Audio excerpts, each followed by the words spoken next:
Something I said earlier that we will go ahead and video the rest of this meeting, but when we recess to go into the budget discussions, that will only be audio recording.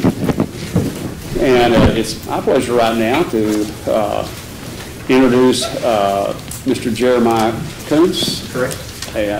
From Texas Division of Motor Vehicles, and he's going to make a presentation to Mr. Tommy Smythe's staff. Y'all would come on up. Tommy, who all you want to bring up, and there's a microphone right there, please, Jeremiah.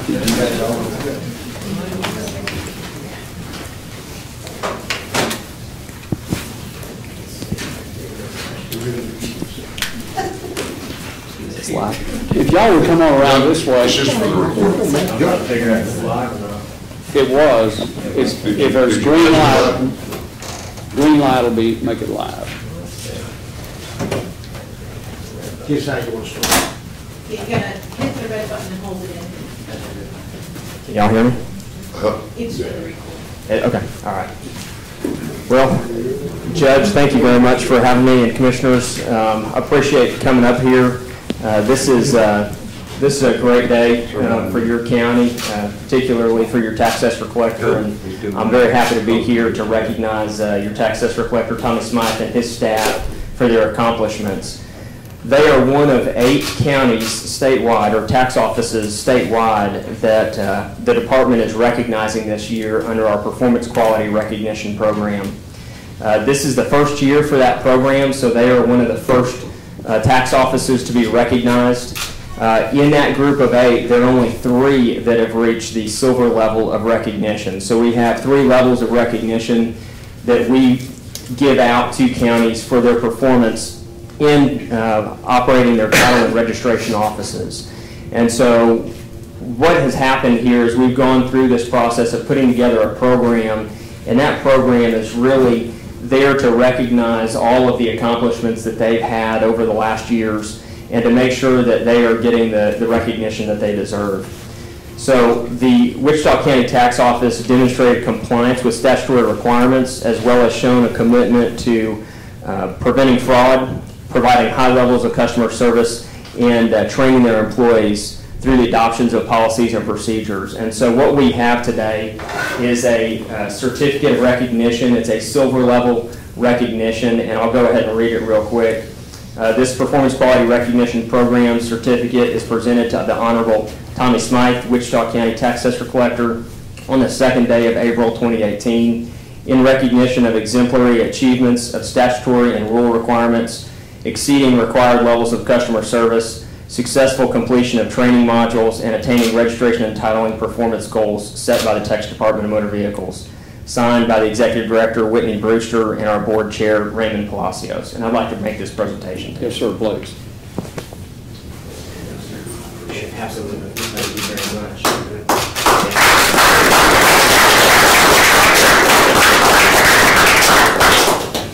Hey, I'd like to say a few words. Tommy, take the microphone, please, sir, Yeah, and introduce your chair out of the way. Appreciate Jeremiah coming up this morning. This was a collective effort on behalf of our entire office. I had a friend very early on. He's with the Wichita County Sheriff's Office right now, Mike Brewer. Mike Brewer told me years ago that the I formation works good in football and the we formation works good in public service. This is a we formation that we run. Great office, great staff. Can't thank Debbie Taylor enough for standing in the trenches.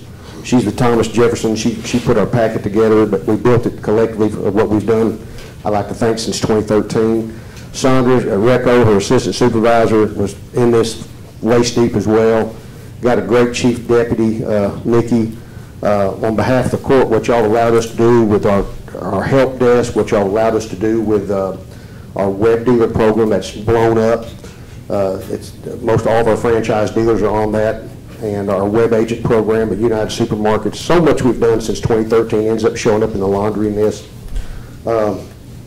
Can't thank you enough. Michael Hayes, we have a great relationship here, Jeremiah, with our regional office. We try to conduct training twice a year with them. We've got a lot of great overlap. Wouldn't have it any other way. But a lot of great people to thank. About a 6-month process. And Jeremiah, I tell you, they raised the hood and not only checked the plugs and the points and condenser. There's a few people in there, Barry, that can remember what points and condenser.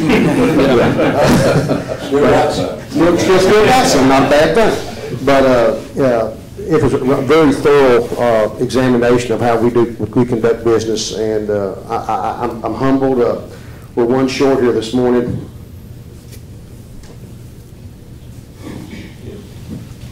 Yeah. I wish Sean could have been here this morning. And very tragic accident. That's why we wasn't at conference last week. We lost one of our assistant motor vehicle supervisors, Jeremiah, in a horrible accident. But I appreciate supporting the court collectively. It means a lot to me, both you two guys, everybody, all our commissioners last week. Probably not the best time to do it, but in some sense of the word, thank everybody for what they did last week.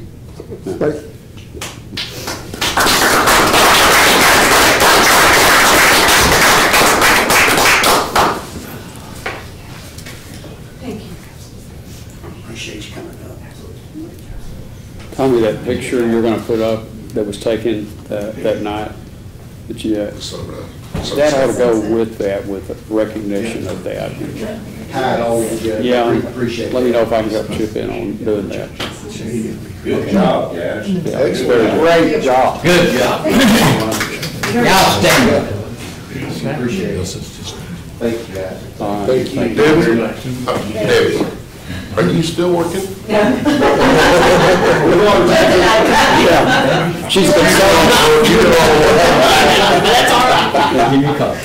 She's a consultant now, ladies. Lots of money. Congratulations, my friend.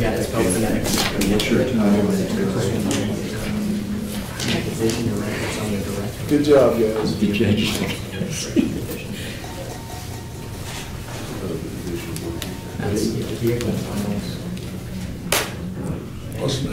Yeah, item number 4. Okay.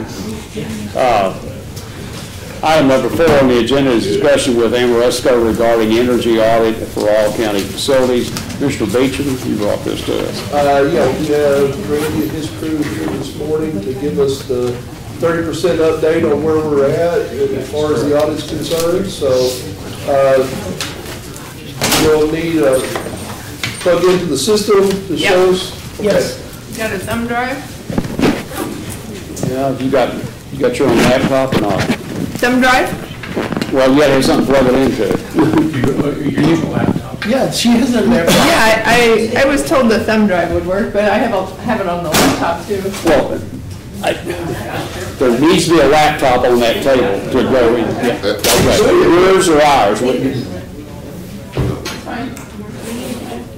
No, that's good. I think they talked to Jennifer and coordinated with her, and she's here this morning, so. No. Okay, we'll get that set up quick. Is that the screen? No, we're gonna put you a different screen. We have a bigger screen? They don't have a projector.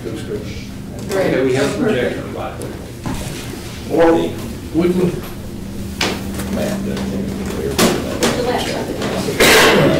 Here we go. That's okay.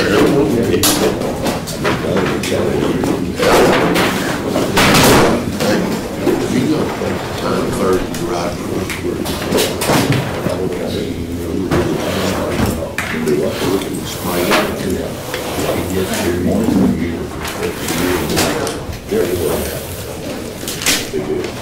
Get everything lined out, so about 10 o'clock, we'll get together.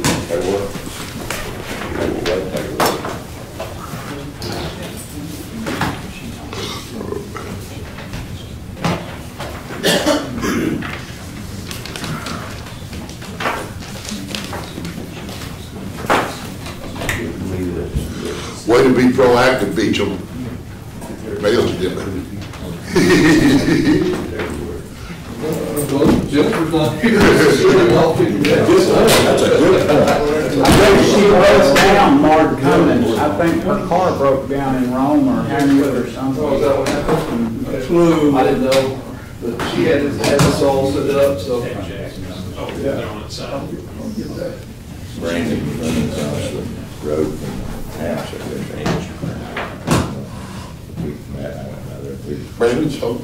Brandon's home. Oh, Brandon McCollum. Yeah, he knows, so. He called me, he said, you boys gonna jack around, you gonna go, Matt, come back. He said, we're playing in Morris, he said, I'm not sure what you're doing, just let us have your seat, you ain't gonna come up anyway. He said, I know, but we gotta get her done. I went down there Saturday, what do you think about it? What that was up at your house? Right here.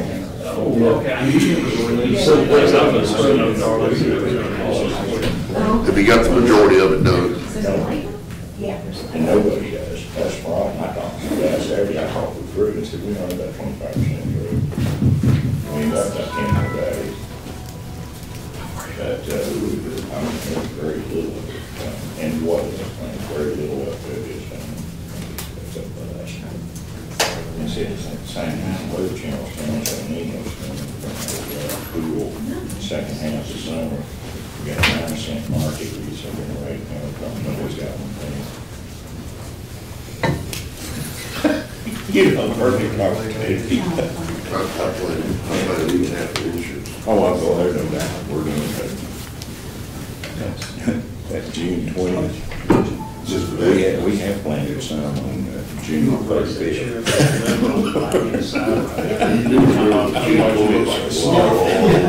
It's a law, but I think it's done fast, so that you know why, when you sign that form, you go to every field and pass, and you say, all I ask is fill in the West box. He said, yeah, planning on you. I've done that before, as a matter of fact, just make a pass and move on to the next. Yep, all done, just like finishing up. Desperate people do desperate things. Come on, Doris. Gosh, I hated the nine car show. I was afraid of that. Yeah. The timing, good. Think everybody went to Myers. I guess so. Well, that's why you need somebody that's gonna coordinate one of those deals, that's in that circle, you know, and knows. Yeah. Yeah, you need somebody, I mean, depending on what you're doing, that runs in that circle. I thought Johnny G ran in Johnny G the, was one in charge of that.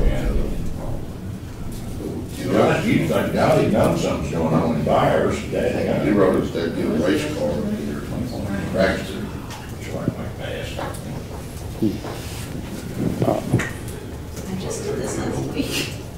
my son-in-law bought one of those high-performance Ford Mustangs. Oh, you got it up? I've been in a jet plane and got myself pinned back against the seat. That car will, no. My son had one, and I was so glad we had to do it. You're gonna hurt yourself.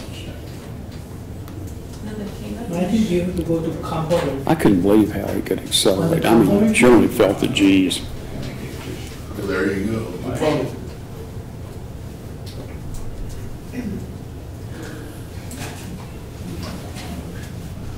There ain't very many left, just one on them, So far, no compressors. CJ's right there. He might be able to salvage that. I probably shouldn't say anything.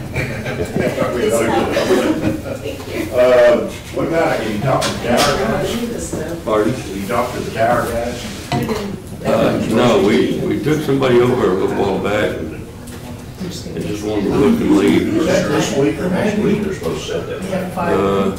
I'm not sure, I think that they changed the date on that. July something. I think you're right, my thing, not good. Put your arm back up. No.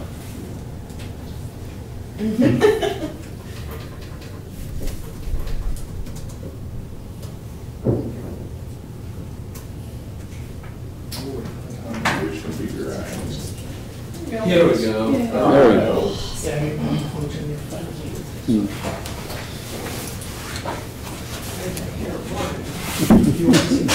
No, I didn't understand. Yeah, it'll change next time. It's like your Roku. Where does it appear on the TV on input? Thank you very much. I wanted to say, Did you grab the microphone? Let's be sure to get that passed down to you. appreciate everything. the last meeting we had initially, I don't know that everybody was in, but Lisa Stickler is the project developer, lead project developer on the program, and she and Deepak have spent about a week down at one time here reviewing all of your bills and your equipment, and she's put together some preliminary items, and this is just what we call a 30% meeting. Then there'll be another one, and then the final meeting will bring everything That's to coming you. through. I can't hear it good. But with that, I wanted to turn it over to Lisa and kind of give you an idea of the preliminary findings we've got. There's some follow-up. Is the mic on? Yeah. See red. Okay, push the red. It's supposed to be green. Put the glasses on first, yeah. We got our act together really good this morning. I have to have my glasses. You push a button, push the Just button. push and hold the red.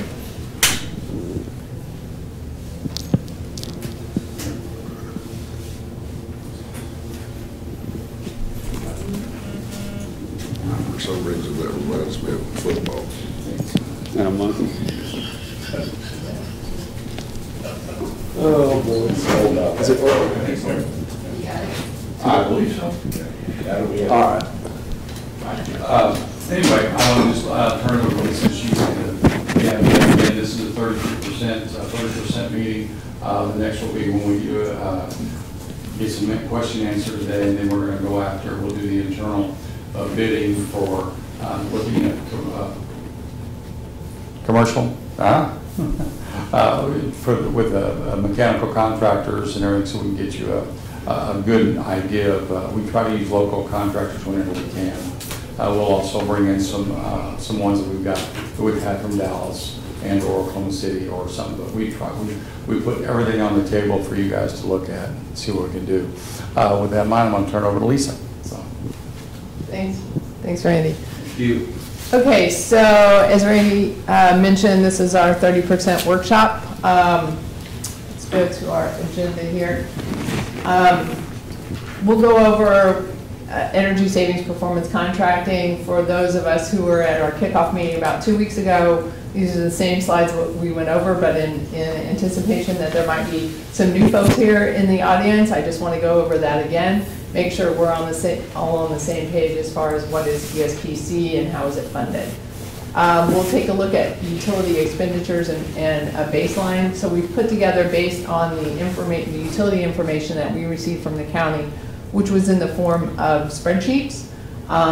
We've put together, compiled that information and put together some baselines, your energy and water consumption baselines that we use within our project to compare the energy and water consumption savings with baselines. And Deepak will go over that information for us. And then we'll review a preliminary ECM matrix and potentially hopefully prioritize some potential capital improvements.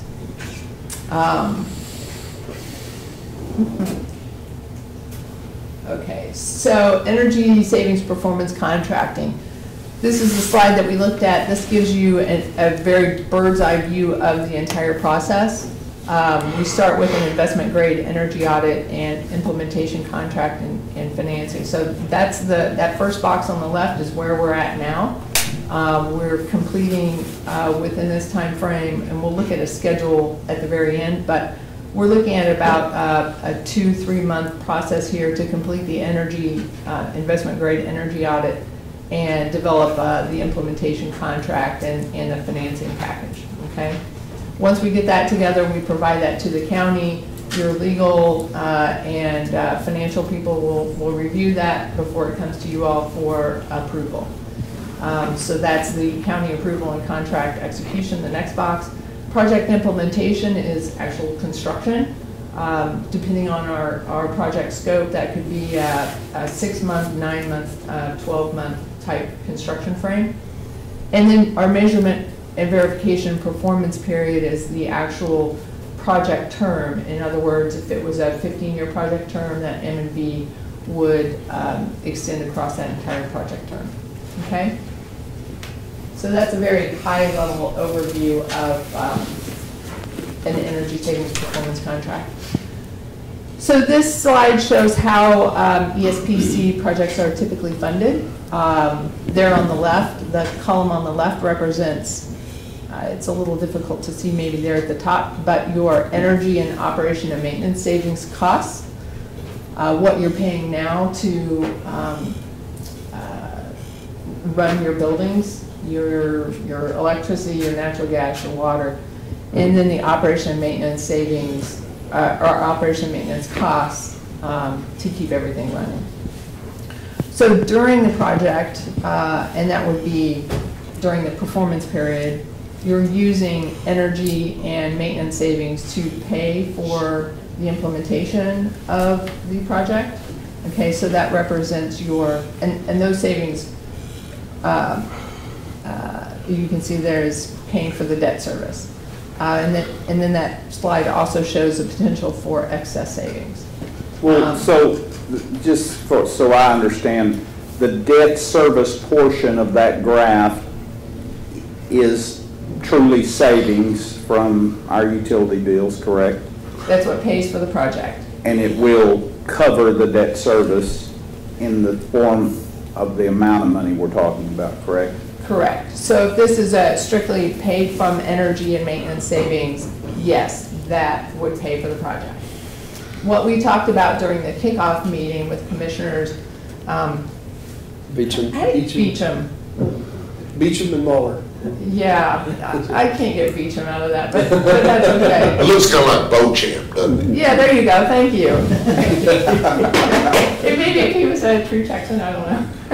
Oh, yeah. Oh, yeah. Okay. Their granddad fought at the Battle of Bayhar, Okay, so good. Texans they come. Okay, so what we talked about during the kickoff meeting, one of the things that we had seen from before we got on site, doing a bird's eye view, Google Earth view was a lot of old, potentially some old equipment on the top.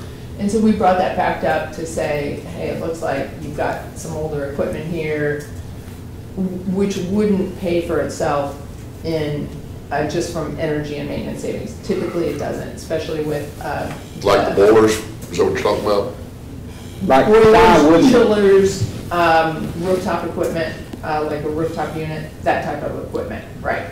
So we brought up the potential for a capital contribution to the project. Okay, but on that thought right there, what equipment does qualify if old antiquated equipment doesn't? So that's larger pieces of equipment, right? So we're looking at things like lighting upgrades. So you've got some fluorescent lighting here. We're looking at a complete LED replacement. Okay, and we'll get to this later on too. Controls. Currently, this is your only building on a control system. It's a little bit of an older control system, and It doesn't work. it maybe doesn't work so well. Controls at some of the other buildings, just probably some simple controls. But you understand my question. Sure. The equipment apparently is very old, but you indicate that because it's very old, there wouldn't be savings between it and newer equipment to justify paying for the newer equipment. There wouldn't be enough savings to pay for the new equipment. So let me ask, in what scenario best works for an upgrade if old antiquated equipment doesn't meet the need? What kind of equipment would change to meet the need? What would be an ideal scenario that would pay for itself? Okay, so things that pay for themselves, for instance, a lighting upgrade. We're talking about air conditioning, just stick with that. Okay, so air conditioning, things like a control system, providing better controls. We anticipate that should pay for itself. Also with your air conditioning system, there's some constant volume, for instance, constant volume multi-zone units that we can convert to variable air volume. That would pay for itself. So it's really the larger pieces of equipment, your chillers and your boilers, that because those are so expensive, the energy savings from those won't pay for themselves. If I could interject, when you're looking at, for example, the chillers here in the building, You want me to give them this? Yes. I apologize. When you're talking about the chillers in this building, they could be upwards of $300,000, $400,000. You're looking at what now? You've got, we take into consideration, for example, all your maintenance costs that you're doing contracts on right now, fixing compressors in it. We look at what, if we put a new compressor in, those go away, so those are savings. We look at, for example, a KW efficiency. For example, an old chiller might have anywhere between a 0.8 to a 1.2 KW efficiency, which is expensive. The new equipment that you put in is anywhere between 0.42 and maybe 0.58 efficiency, so you're going to have savings. But in Texas in general, utility savings or cost, if you will, is about 8, I think, was it 8? They have 7 cents. 7 cents a kWh. That's an average. Average. Average. Budget on that. So, We'll cover that. Yeah, but anyway, what we're saying is there's going to be savings with any new equipment. There is technology savings as well as energy savings, and more importantly, cost of operation contracts, that thing. But depending on the size of the equipment and the cost of the equipment, it may not pay for itself completely. So that's what she talked about, capital infusion.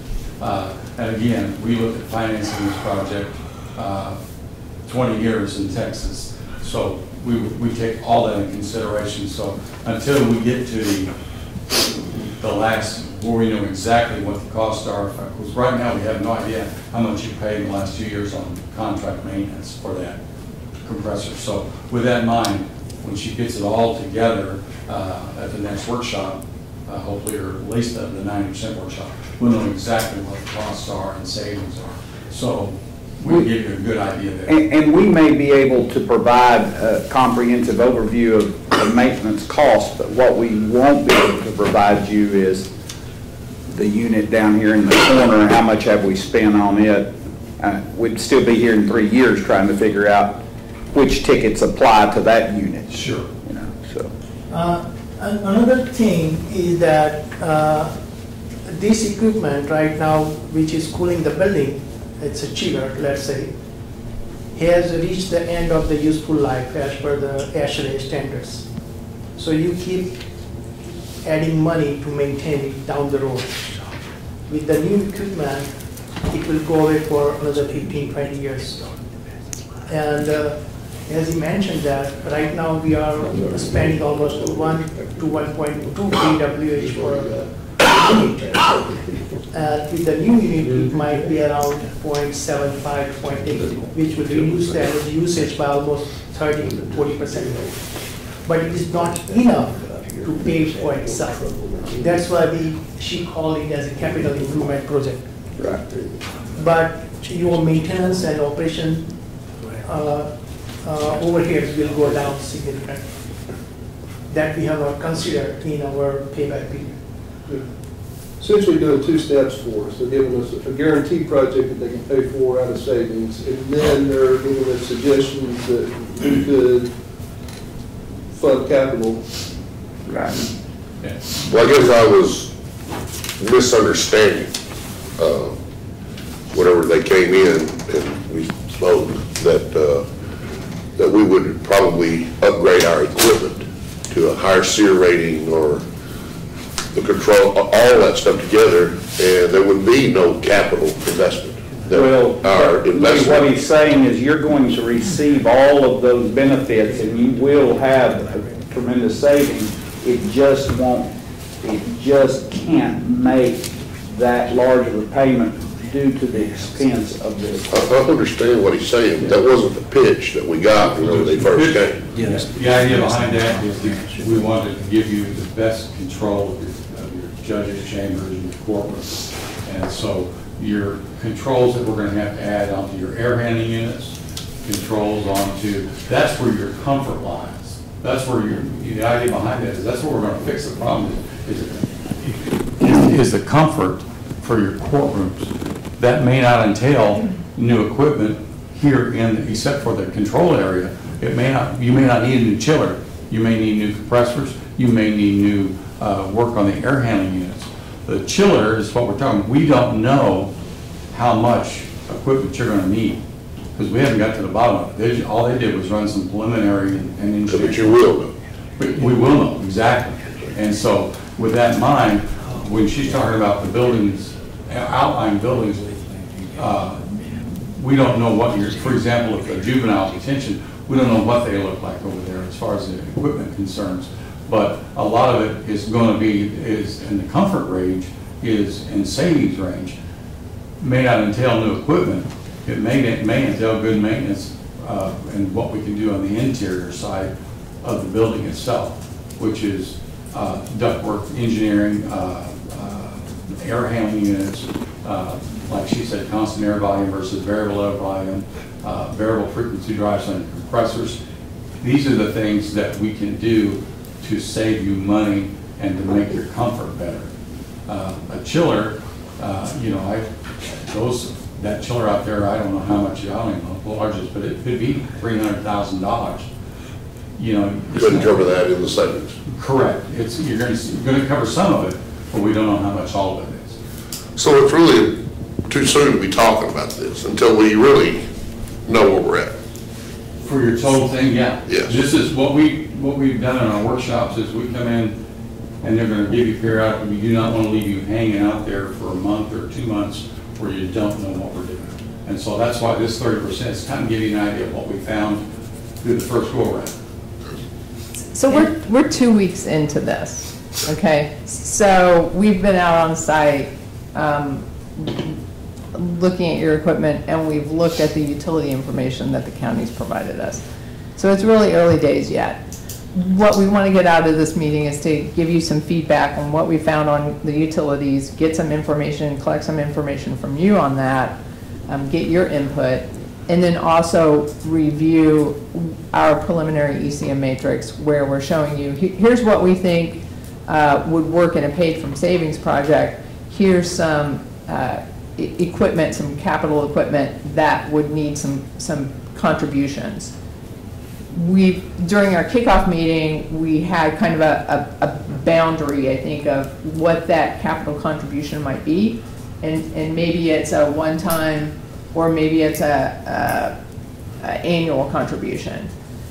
So we have kind of a boundary range that we're looking at. It's not going to cover that amount, won't cover replacing all the equipment out there that's at the end of its potential life. So we're going to need some prioritization from you, okay?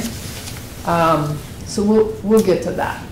And same thing, not only for the chairs, but also the rooftop units. Right now, with our preliminary investigation, we found that the current rooftop units are around 9 to 10 SEER. And the new technology is available with up to 16 SEER, Yes. 14 SEER. But when we compare the price between 14 and 16 SEER, it's a huge price difference, but the payback is too long for the 16 SEER. So mostly we will go for the 14 SEER, but the 10 and 14 SEER will give you the difference of 4 SEER, which will not, the savings will not cover the cost of replacement within the 15 years. It might be a little bit longer. And right now, we don't know that it's running at 10 SEER because it's almost 15, 20 years old. So it might be running at less than 10 SEER. So that's why we call it as a capital improvement, which will not pay from itself like a IT. So she will explain it. Does that make sense? Were there any other questions about that? Well, I'm unclear, and you speak as if you have a fund amount that you're shooting at, but I'm unaware of that amount. So during our kickoff meetings, during those conversations, we had a conversation about that, and I think $1 million was thrown out, and that may be, I mean, obviously that's very preliminary for you all, right? But I'm taking that as the high point, as a maximum. No, I think that if you could justify that, say, half or 3/4 of the amount of money we spent could be replaced with savings, it can't be 100%, you've ascertained that, but if it could be, then, I mean, we certainly, we wouldn't want to prolong the agony and go ahead and spend bad money over bad, replace it now, and have a ground zero to build off of. So if we're talking about needing, the court's in a good place. We have money, but we're also have borrowing power too, so. And I think that's really what we're looking at. We want to put together a total program for you so that you know, here's what it's going to cost if you guys want to pay cash for it. This is what we're looking at financing. That's why she said, and I think the $1 million was thrown out there. Now that could be, you know, $50,000 a year, or it could be up front. But we want to look at all of your equipment. And one of the things that we do as part of our group is asset management. So we're going to tell you, you know, you're looking at this unit's usually it has an average life of 20 years or 15 years, and you're on 90. You've already done 90% of that. Here's what you're looking at going forward. Do you want to do that? It's all yours, your decisions. So we put everything on the table. So it'll be comprehensive when it's finished, as far as an overview of what all the court needs. Well, I think we knew very early on in this process that whether we went this route or not, there were going to be some major capital expenditures because we know we've got work that's got to be done. Sure. And nobody knows that any more than Bob Yell. That's what maintenance he has to oversee. Well, true. And the other thing is the other things that they're looking at, which she'll tell you about, is the things that we know. You know, lighting pays for itself. It also has excess savings to help pay for other things. Okay, so this is our project building list. We're looking at 9 facilities. The jail annex was removed during the kickoff meeting. You're building a new jail within 2 years and looking to sell the jail annex. Anything that we do there will not pay back in that amount of time. So you shook your head no. It is, there are no plans to put that building up for sale. Okay, so the county is keeping that building? Yes. It's part of the same area. We will still use it for some of the other purposes that's there, but no, that's not a plan to sell it. Okay. Now, what could happen, and the sheriff is working with the feds and on housing additional personnel from them, that facility might be of some interest to somebody else to come in, renovate it, and lease it from us and use it for that also. But no, sale has not been discussed at all. We're going to own it. We just don't know what's going to be done with it. We might not be paying the utility bills either. Okay. So we have removed that. So you're okay with removing that from the Yes. list? Yes. Okay, great. That's the bottom line. Yes.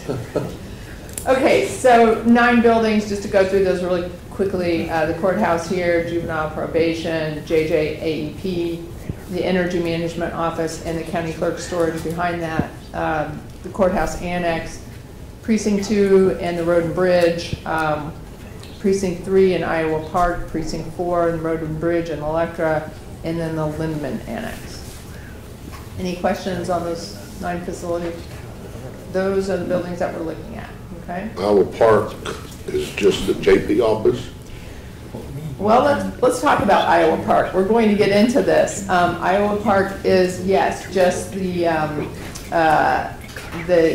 justice of the peace, and then there's the tax assessor on the other end. Yeah.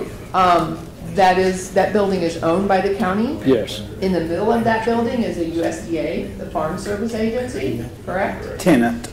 Yes. They pay the electric and the natural gas. The county does not pay the utilities there. They pay, the county pays for the water, okay? So theoretically, you don't have a budget for that building, an electric or natural gas budget for that building, okay? Kind of hard to recoup savings whenever you have 100% savings. When you don't pay the bill. Bingo. Got it. Doesn't play into the equation very well, does it? It does not. Exactly. So since we're on this, you are going to see this later on with a bunch of notes in here, but our question to you is, do we keep that building within this project scope? Because again, that's going to be money out of some other budget. Sure, I would think so. I would think that it needs to stay Considering that maintained. there are some moves on the table that might combine two of those federal agencies, there may be some shifting of what goes on there. That's actively part of the talk, but yeah, I think we need to look at it. There's no savings to be had going forward. So you will have, I mean, that's a pretty small building. We would be looking at lighting upgrades, maybe some controls. The equipment there is kind of at a teetering point. I think the split system we looked at for the Justice of the Peace was, it was pretty small. It's probably in the 15 to 18 year range. Again, that may, obviously it's not going to pay for itself, so replacing that is just going to add cost. But there may be some maintenance savings there that would put, perhaps provide a little bit of funding for it, but certainly not the same as the energy savings. So that is going to require a capital buy down. Okay? So everybody understands that? Anything we do in Alva Park, we gotta pay for because there are no savings. Correct. Got it. Okay? So we'll And move a forward. lot of times, another factor in this is not just energy savings, it's reliability. Sure. Reliability becomes a factor also. That's one of the things that we've struggled with, in some of our buildings. We need these things to work, work all the time. But they're not independent units for each tenant, right? There are. So there's one for the Justice of the Peace. I think there's about, Add-on to the building. yeah, I think there's like 3 different split systems for that Okay. building, 3 or 4. So the JP office is completely separated. Correct. From the building. It doesn't interact like the other offices do. Yeah. And we still don't pay the electric bill? We do. We do on the there. JP, I think. No, there's only 1 meter. Really? Yes. There's one electric, one Oh, natural well, gas heck, meter that there. works out well. Let's don't- That is a savings. I'm sure not. Okay. For some reason, you pay, it looks like you pay the water. I don't know why. Yeah, no, they were pretty, those farm service people know what they're paying for there. And we remember the time when it didn't get paid and it got shut off, but that's a whole nother story. Folks in New Orleans forgot to release the check. Yeah, that's where it comes from. Okay, so we will leave that in the project. Okay, Deepak, you want to walk us through the rest of the utilities? Yeah. So we were provided with a spreadsheet kind of thing for all ESID numbers listed here.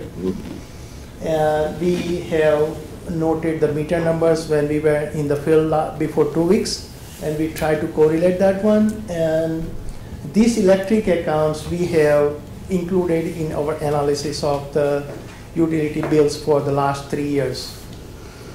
We don't have the actual electric bill so that we can look at each component of the cost, but from the spreadsheet we have found out that what they are charging, but we found that they are not charging anything on the demand charges. And we don't know what the demand charges here, but we have done our analysis based on the total average cost you are paying for the energy, like kWh. So these are the natural gas accounts similarly for each building, customer number and the meter number. Similarly, we have analyzed the water accounts and what the meter size is. And they are charging based on the size of the meter. That's a fixed charge. And even if you don't have sufficient usage on that one, so sometimes what happens on the smaller accounts, that average charge will be more than the larger account, because we have the customer charge, meter charge, etc., which are fixed for each month. Same thing happens for the electricity. Like for the courthouse, the average rate comes for around 7 cents a kilowatt. And for the smaller buildings, when you add all the charge and when you divide it by the usage, it will come around 14 to 15 cents per kWh. Now, you're saying ours does? Huh? You're saying that those numbers are coming off of our bills, that's Yes. 7 and 14? Yes, that comes off the spreadsheet. Your average rate is Average. 14 cents. If you go to the next slide, I think it's the electric tariff. Here's the electric tariff. Yeah, this is a little bit, most of your electric provider for all of your buildings except Electra is, you're buying energy from Direct Energy and Encore's your TDSP. This is the actual tariff. All of those buildings are on the secondary over 10 kW. There are demand charges. Unfortunately, the spreadsheets that we were provided with didn't show us demand, it didn't show the kW. It only shows kVH. That's really the only thing that you guys care about since you're buying energy, right? But the TDSP definitely cares about how much demand they have to provide. So you can see there's actually a lot of demand-based charges here on the tariff. The distribution system charge, there isn't a demand charge, but there's the distribution system charge, which is demand-based. The nuclear decommissioning charge, the transmission cost recovery, all that adds up to about little over $8 a kW. So there's only a couple of charges that are energy-based. So you've got your energy charge from Direct Energy, that's 4.745 cents. And then you've got the energy efficiency cost recovery, that's just pretty small. And then the taxes on top of that. So we will use, when we calculate savings, we will use the actual tariff. So that will be, maybe it'll get up to about 5 cents a kWh, and then we'll use that $8 per kW. And that's, when we're looking at LED lights, doing an LED upgrade, LEDs have a pretty large impact on demand to reduce that, which is why we look at if we were just looking at averages, there's the potential to either overestimate savings or underestimate savings, and we don't want to do that.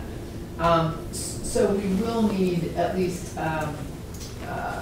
we'd like to collect at least one bill for each account that we've got listed here, and then also get your contact information for Encore so that we can go to them and get at least 12 months of demand data. We'll need to analyze that data to make sure that the baselines we've selected are reasonable, and we'll see that a little bit later. Curtis, we'll get a copy of each of our utility bills themselves to this. Yeah, the actual bill. Yeah, thank you. And we can give you the account numbers, it's the ones that. Well, and we have online set up so you could request 18 months of one account, or, you know, you can view it in 900 different ways. Yeah, but we need the permission for that one, otherwise they won't allow us to go inside the. Right. Yeah, if we could get access to that, that would be great. Okay. Who would we talk to? That would actually be, Willie, who is the lady that helps us? Andrea. We can get her to set you up with the account where you can look at that. She's with the county? She's Direct Energy. Oh, she's your rep? She's our rep. Okay. We'll get you a password and everything so you can get in. It's a real nice. She's with Encore? She's with Direct Energy. Is that direct? Okay, I'm sorry. Because we'll also rebates from Encore, isn't it? Yep. Yeah. We're not. No, I know. Will you need that Encore? I'm not as aware of an online. It'll be on the bill. They do have, yeah, Encore has the same kind of online portal, but if Direct Energy's pulling everything from Encore's bill into their system, we'll probably be able to utilize their information. Okay. We can start there. The same way we have calculated the natural gas tariff here, which is around 64 cents per 100 cubic feet. And that we will use for our analysis. Is that high or low? 64 cents. 64 cents is kind of a little bit on lower side, lower price. So it's a good price based on the market is going there. So not much savings there, because we're, That it's we not, have to calculate. We have not calculated yet the savings, but it will definitely save something because the boilers are using more natural gas. well, we had the boiler guy come, and he said that if we would replace that boiler with a much smaller boiler, doesn't need to be as big, Yes. they run at like 95% efficiency. There's tremendous Right change. now, yes, it will be a tremendous change. Right now, the boilers are burning maybe around 70-75% efficiency, the steam boilers. And the steam boilers' highest efficiency you will get is around 80-83%. But if you go for the hot water boilers, which are much smaller than the steam boilers, that hot water boilers now with the new technology, they call it a condensing boilers, which will give you 95 plus efficiency. It will save a lot of natural gas, definitely. The payout time on that is, for amortization of that cost, with cost of gas is pretty long, isn't it? Yes, yes, yes. That's why we have included that in our capital improvement. Yeah. Because heating season, we have also checked our heating and cooling degree days to analyze that, how much cooling degree days and versus heating degree days. So that all depends upon the heating degree days here.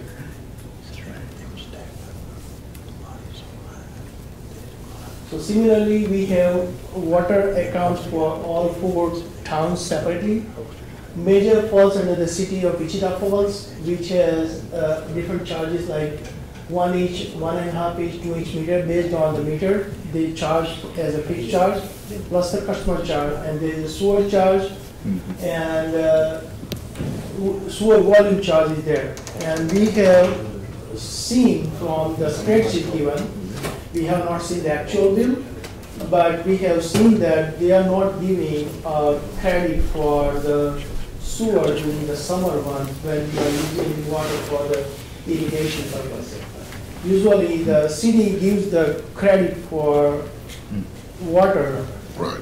during the summertime because you also use it for the irrigation. Everything is coming in, is not going out. So we will analyze also that one. And other 4 cities, they have the similar charges, meter charges, sewer charges, volume charges like that. And we have analyzed all 4 towns, and we found that because of the fixed charges, the rate per gallon goes little bit up. When your usage is down, the cost is more. Will you examine our water quality in the chillers? No, no, sir. Because I know that affects the efficiency, the scaling, and the corrosion. Right, yes. Yes. Will But you do like a centric wash or anything like that to clean it up? So if,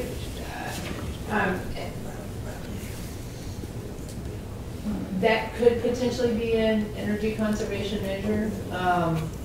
If you're talking about the chillers here, and again, we'll get into this a little bit later, but you've got a pretty old chiller sitting down there and then a little bit newer one. I haven't had a chance yet to look at the drawings close enough to see if they're interconnected. But a new chiller with a new chiller is for reliability and also to handle probably some of your conditioning problems here that you've got in this building is probably the best way to go rather than just kind of an upgrade of your water quality. Does that make sense? Yeah, I just asked if you were going to clean it up to get a better quality, a better efficiency. It sounds like the answer is no. It's not. You don't get enough out of. You don't get a benefit out of a little bit benefit, but it's not for the chiller, but for the boiler, yes, it will make a huge difference. So, yeah, if we were to implement a water quality program, I think she got it. But isn't the water quality more longevity than performance? Well, if you've got a piece of equipment, say a chiller that's been in service for quite some time and nobody's even checked the water quality, you've got a tremendous amount of scaling and corrosion that it just makes the efficiency of your chiller terrible. So it works all the time and works really hard. So we could certainly add a water quality, but that's going to add cost, right? You're going to have ongoing costs. So we would have to balance that ongoing cost against the savings. And Sure. typically that may net out. So yes, that may be something that we would recommend that you do, but within the scope of this project, if you're looking at things from an energy, it's where do you want to spend your money? We want to stop spending our money. Right.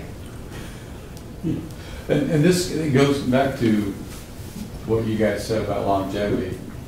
It will make the boilers, make any equipment last longer. Efficiency, borderline, yes. And but where we're going to get is every piece of equipment, anything that she wants to talk about, everything that we put on there, we'll give you, here's the equipment, here's the recommendation, here's the payback. So you'll know exactly every piece that we're talking about. Any ECM measure, energy conservation measure, you'll know exactly what we're going to do, what the payback is on it. So that kind of, every question you're asking is exactly where you're going to end up. You're going to know everything. So. How many air or water to air chillers do we have? 2. You've got 3. 2 water-cooled chillers. Those are over at the Lindman building. Which one was it? Right, and then here you've got actually 3. There's one up on the roof. I didn't think there was 3. Okay. All right. There's 2 at Lindeman? It's a smaller one. There's 2 chillers in the basement. One's a 74, one's a 77 vintage. So both are more than 40 years old. So are we. Yes. Yeah, but you've never been cool. I don't know about that. You might want to check the quality of your fluid. I put it out every night. So here is the baseline summary for all 9 buildings. And this is the baseline electric usage, baseline electric cost, which is based on the total what you are paying. What do those numbers say since we can't read them? Just at the bottom. One is, this one is a kWh, which is almost 5.7 million kWh you are using. And out of 5.7 million kWh, 3.7 million belongs to this building. Yeah. And total expenditure on electric is close to $400,000 per year. And out of that, $250,000 is for this building. The rest of them is divided between the rest of 8 buildings. So just a quick guess. Yes. Just a guess. I know you're pulling it out of the air. When you got through with this project, what would that number, what would you think that number would come down to? This number? Yeah. 400,000, if with a conservative approach, I will say around $315,000. So you think we can get $100,000 annually in savings? With all the which we would take and apply that to, pay that to you for our project. Or to whatever we So- decide. Yes, whatever you decide, but that includes all the But if we HVAC spread and it out over 15 years, 20. or 20 years, Texas law is 20 years. that means that we got about $2 million or better to spend on our project. With cost of money, probably a little less, yes. Yeah. Where are you getting that, Lou? Yeah. $100,000 a year is what he's gonna save us, Over 20 years. over 20 years. Yeah. So you add that up, and we got about $2 million, somewhere ballpark, that we can spend on our project. That would be paid by paid back by our savings outside of a capital investment. Just off of your electric bill. Yes. You're not including your maintenance costs, Just the electric bill. Just a So rule of that's- thumb. Yeah, that's Yeah, it's a rule of very thumb. preliminary. I thought they'd just pull it out of the air, give us an idea. Yeah, that gives you an idea of how it works. Yeah. The financing term is going to be dictated by the financial institution, and We then got a really good financial institution. it depends on it's based off the the service life of whatever we're replacing, right? So, like a lighting and controls project, if this were just strictly a paid from savings project, you're probably looking at a 15-year project term. If we throw in some capital equipment, then we can probably get that out to a 20-year. And I will tell you, I'm currently with the city, we're getting ready to sign another project, and the interest rate was 3.45. So, yeah. We just borrowed some money for 2.4, 2.7. Yeah, it's been a little while back. Last year? Yeah. This year. The tax, with the new tax cuts, the rates went up tremendously. Yeah, we borrowed the money this year. Sir? I said, I think you said 3.45, that's a pretty good number right That's now, got I it. think. Right now, it is. I know that the city's double A investment. Yeah. Now, are the money that you're talking about, this 3.44, whose money is that? It's- I know this borrowed it from you, or they borrowed it No, from we somebody went to else? Bank of America. That was Bank of America. City borrows it from Okay. us. We make zero money off of, make zero off of financing. Well, Yes, and the money Lee's talking about comes from a municipal lease. a or- bond, Correct. our ability to do a tax-free note. Correct. And so, that could be an option for us as Yeah. well. Yeah. What we do is our director of finance goes out to bid for you, brings it all back, puts it on the table, says, here's what you got.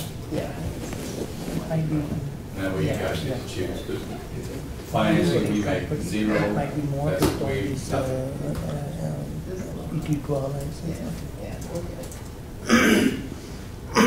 And we have calculated the baseline based on the last, some of the buildings we have based on the last 3 years average or the last 12 months, what you are paying for. Because, and everything is calculated based on heating and cooling degree days, that how that varies between last 3 years. And that's how we have come up with this baseline. Yeah, so just to say a little bit more about that. It looked like most of your electric data showed creep. So we had just a little over 3 years of data. We had, 15, 16, 17, and then 18 year to date. 4 months. Yeah, about 4 months. So it showed for almost all of the buildings creep. So in other words, what that means is you're spending more and more and more every year, and that was consistent across the board for all your buildings. Natural gas, for that, we used a baseline of the average of all the data that we had, because going back, for the most part, it seemed to follow the weather trends. So it varied year to year, okay? For instance, this past year in April, there was a huge gas expenditure for this facility, which you didn't see in the previous 3 years. So we look at all of the information that we're provided to put together these baselines, because we want the baselines to represent what's actually happening within your buildings. Does that make sense? Gas leak. I was gonna say, I bet gas leak had something to do with In that. this building? Yeah. Okay.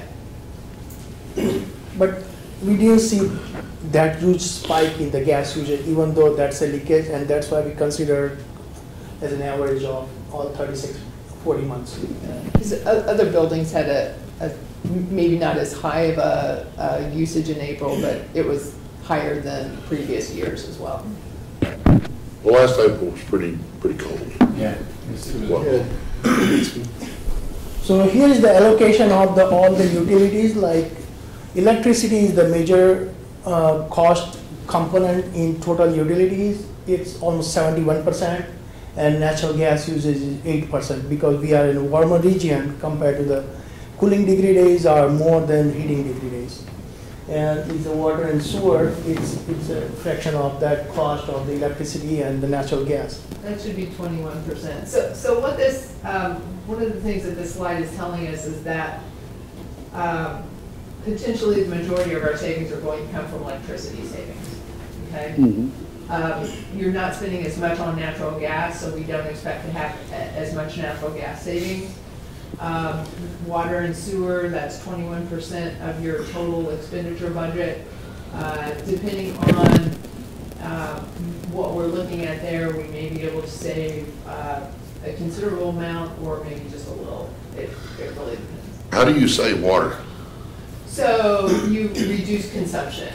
And what we're looking at in terms of... She's pretty smart. Right between the eyes.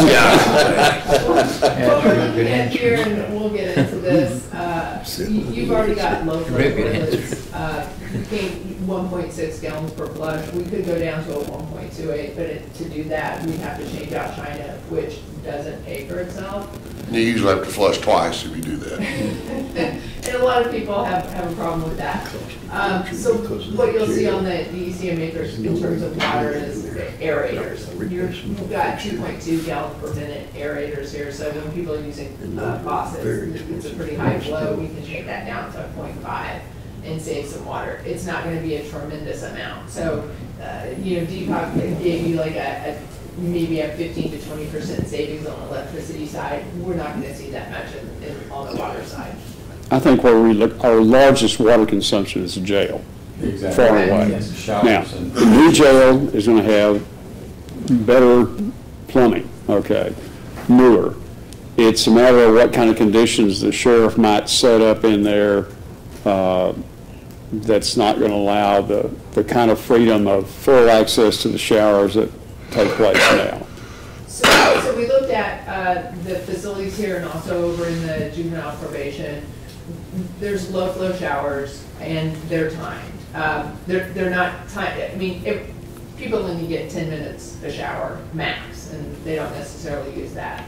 You've got the combi units, the stainless steel combination toilet sink, essentially. Yeah. And again, Don't drop your toothbrush is the rule.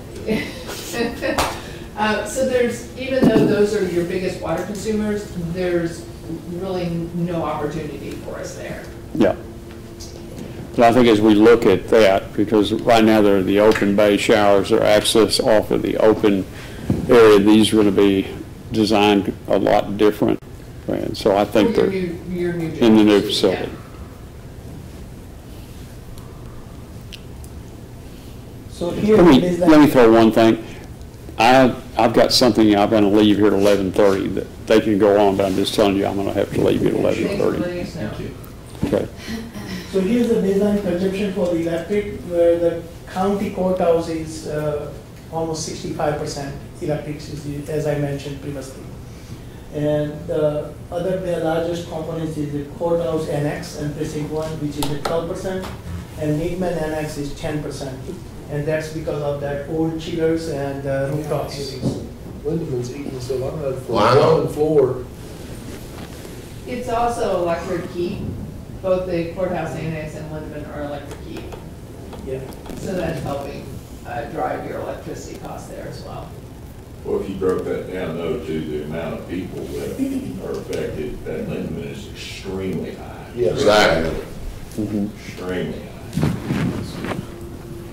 So here's the natural gas component, and here's the courthouse, which is 86%, and the remaining is other buildings. With between that, 9% is the largest one. That one is juvenile probation. How can precinct 2 use as much as juvenile justice? How can that be? Juvenile justice has a pretty, which is precinct 2? The little green slice on the right, precinct 2. Yeah, I'm just trying to remember what that. So that is, we'll need to go take another look at that, but that might be some gas usage at the Road and Bridge folks. I'm just Well, wondering. it is gas usage at the Road and Bridge folks. Well, But I mean, why? In addition to JEP for heating. They've got, I think there was a stack coming out of one of their larger buildings there. Do you think that could be all tied together with the road and bridge as well as the tax office that's situated? Correct, yes, off the same meter. No, Separate meter for separate road. meters. Separate meters? Uh-huh. Okay. We'll take a look at that. So here is the water, which the county courthouse is 85% and remaining are rest of the 6% to 1%. Still a lot of water in Lindeman. Well, no, water chiller. Chiller. Yep. No, this doesn't include the chiller because chiller is a closed circuit. Well, the cooling, I think they're Yeah, getting yeah. at the cooling tower. It has the cooling tower. Yeah, cooling So tower we've is, got, yeah, some water. But it does not include the Sprague Annex either in this graph of water, right? No. Yeah, you change that proportion of the courthouse drastically if you include the jail annex out Correct. there. So here we have calculated the energy utilization index, which we compared with the CBACS, which is a commercial building energy consumption survey conducted by the US Department of Energy. And here you see that courthouse is using 123.9 kBTU per square feet. Standard is 93.2, so you can see that how much the usage difference is there. And that's what we would like to reduce the usage to make it like it will close to the CBACS usage. And CBACS and ASHRAE both are doing in conjunction with each other. So the energy utilization index combines electricity and natural gas. It's looking at both. And we use BTUs as the common denominator there. We're just converting the units.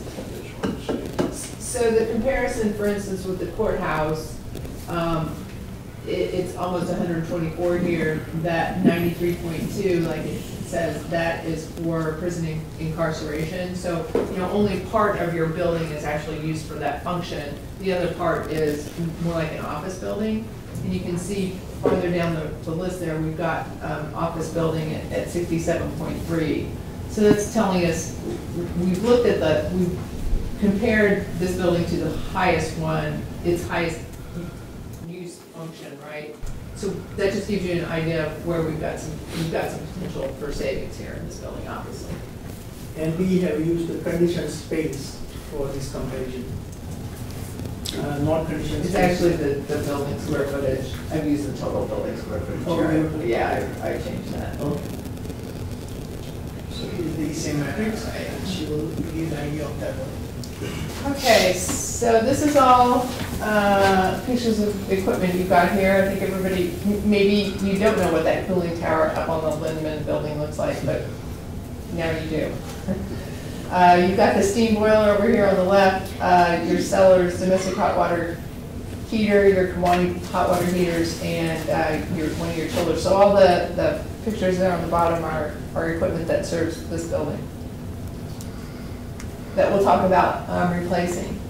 So this is our preliminary energy conservation measure matrix. Along the top, you've got the 9 buildings that are included within the project. And then on the left, we've got listed potential energy conservation measures.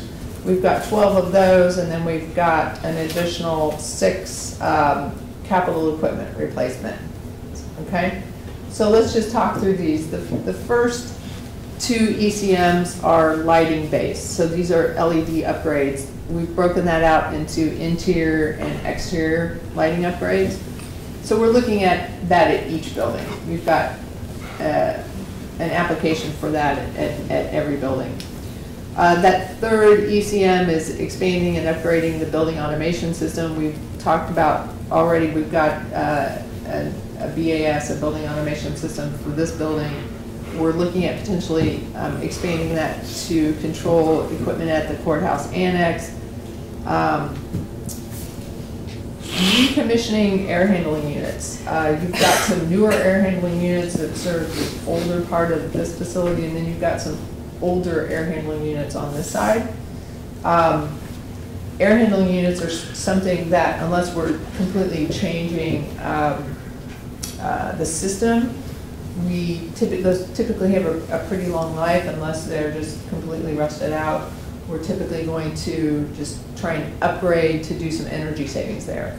But one of the things that we noticed when we were going through and looking at some of these older air handling units here and at the Lindman building and the two at the courthouse annex,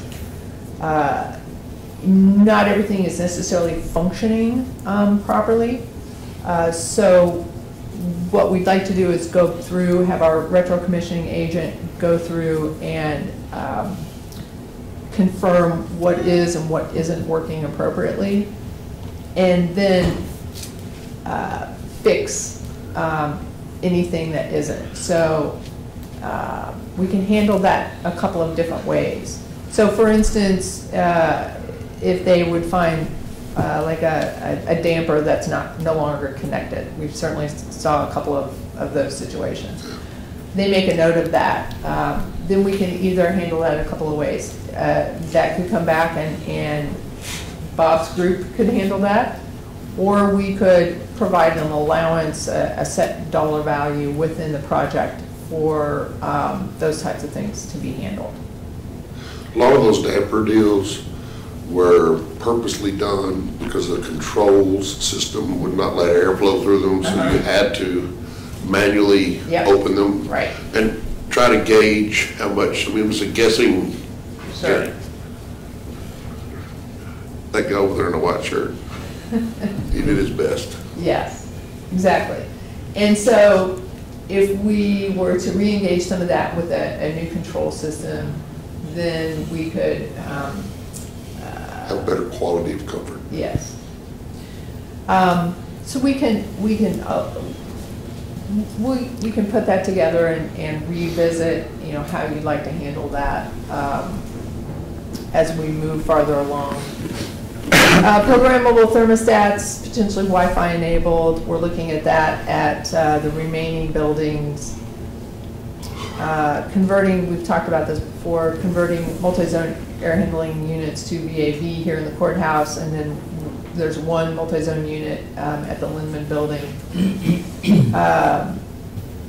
The Lindman building, the second air handling unit uses discharge dampers to control the supply air.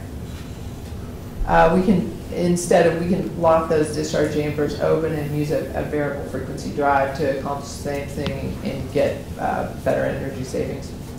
We're looking at steam trap replacement here. You've got a couple of air handlers that are on the steam boiler that are the older units, not the newer ones, and those are definitely due for replacement. We're looking at a stack gas economizer for the steam boiler here. Implementing variable speed chilled water pumping. This is dependent upon potentially replacing the chillers. That's probably not something that we would implement if we were to keep the existing chillers. It might work with the newer chiller down here in the back, but not with the older chillers at the Lindman building and not with the older chiller here. Okay, makes sense? Because they just don't have the ability to vary the flow through those chillers. The older ones don't. We talked about faucet aerators in terms of water consumption reduction. And then window film. The Burke Burnett Annex has some film on that now. It's more of a privacy film. They get a lot of solar heat gain through that glass. So we're looking at the potential there. So let me just say that, again, these are preliminary. We haven't done any kind of analysis yet. So some of these may drop off. So for instance, the window film, they do utilize some shade, some internal shading mechanisms there, right?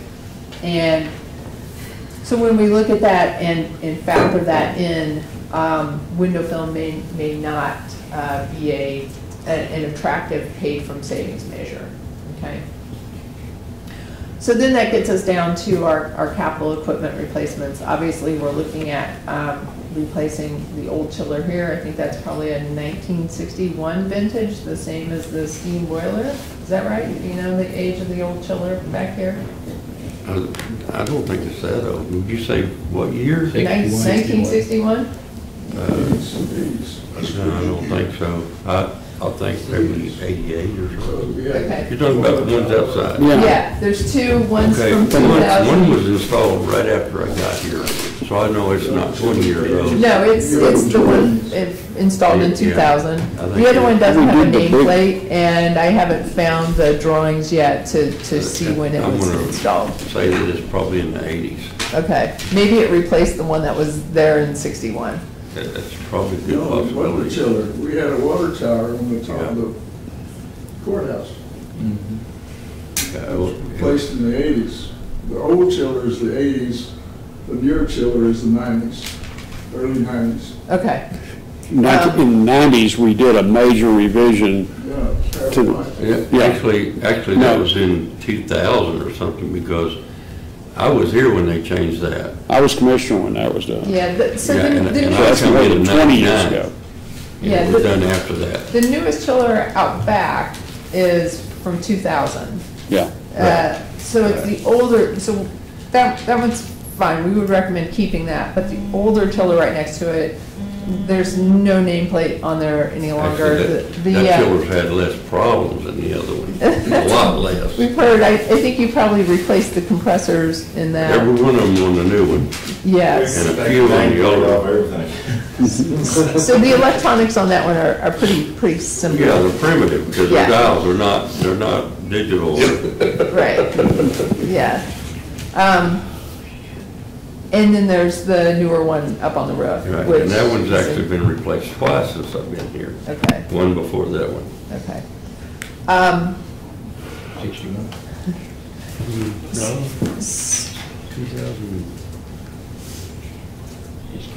2008 or 9. So you may know this as well. I haven't had a chance yet to dig into the drawings.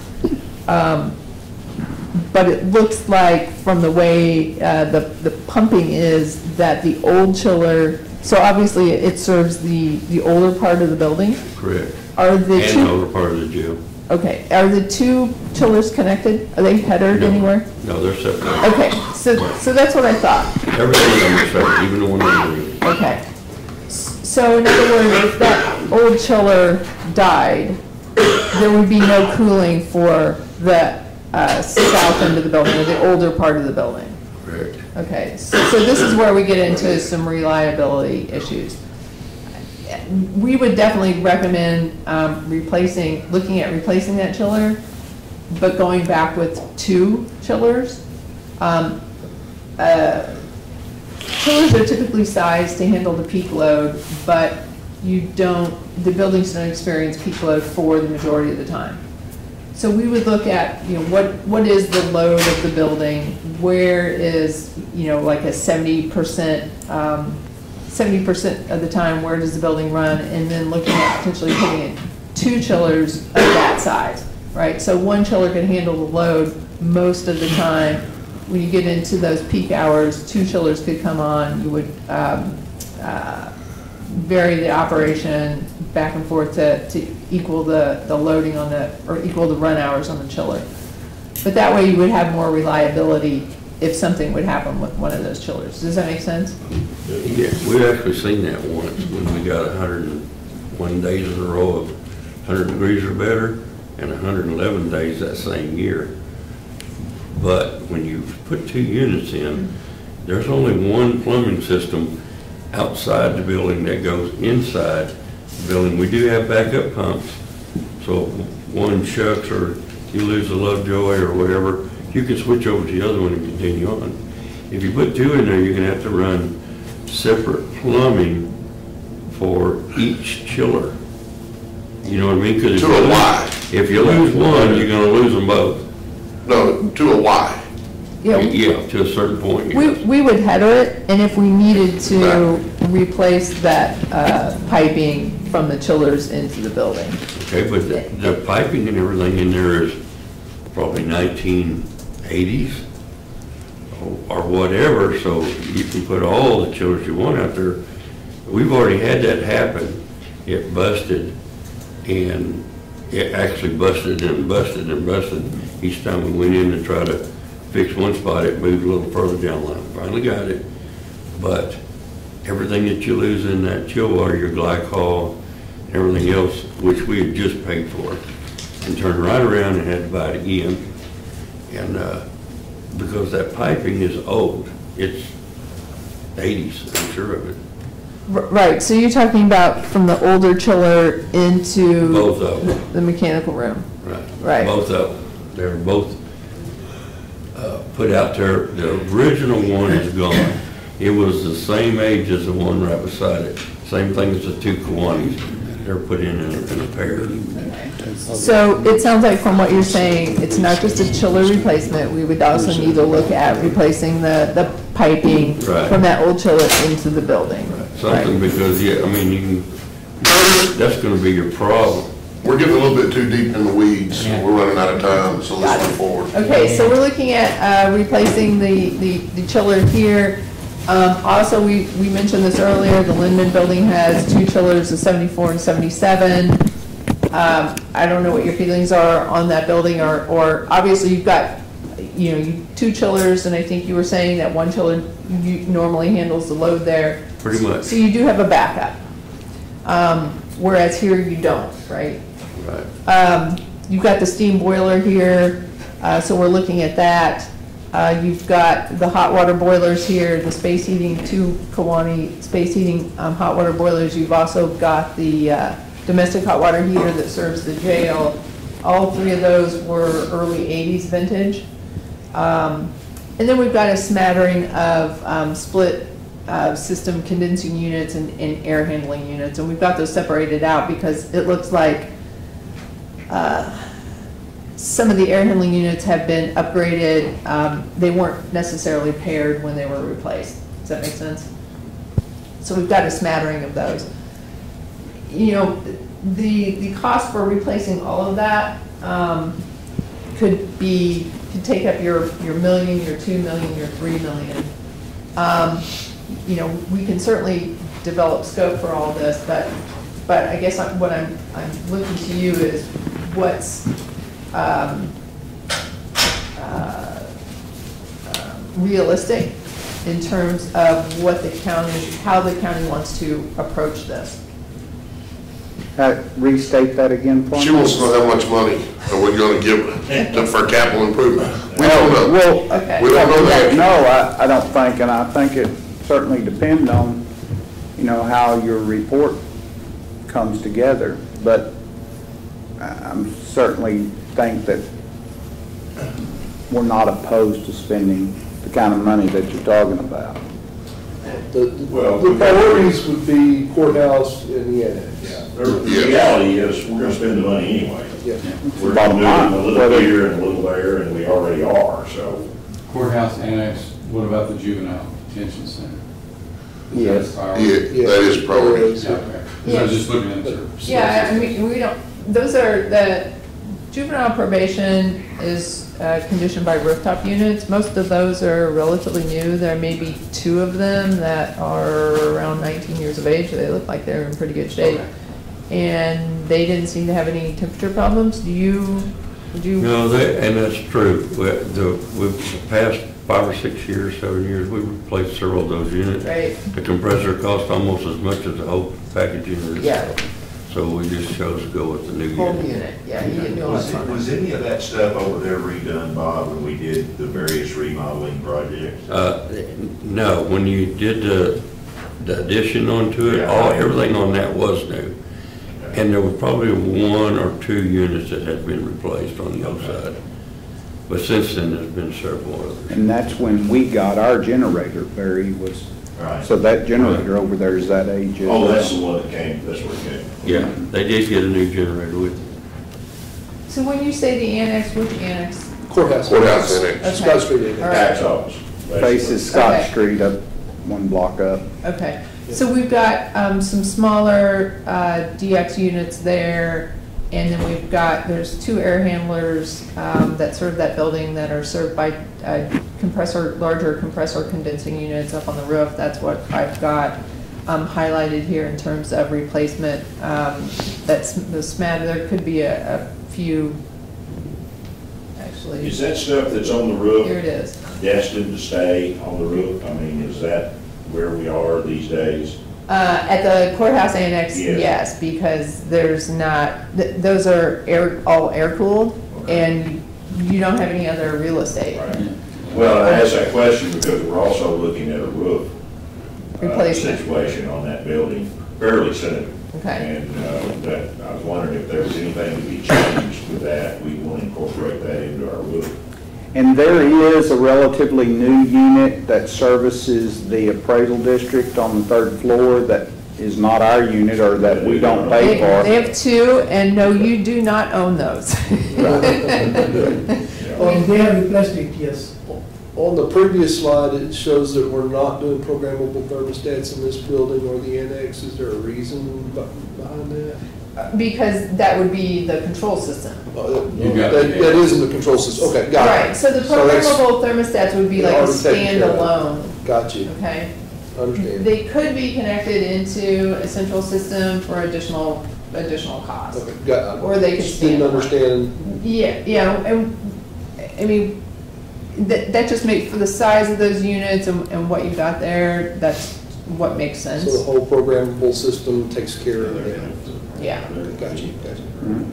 No. Yes, some of those buildings already have programmable thermostats, which have some interesting programming in it, I but don't doubt it. Well, they're pretty old. Now, is there, how many electric meters service the Scott Street Annex? 3.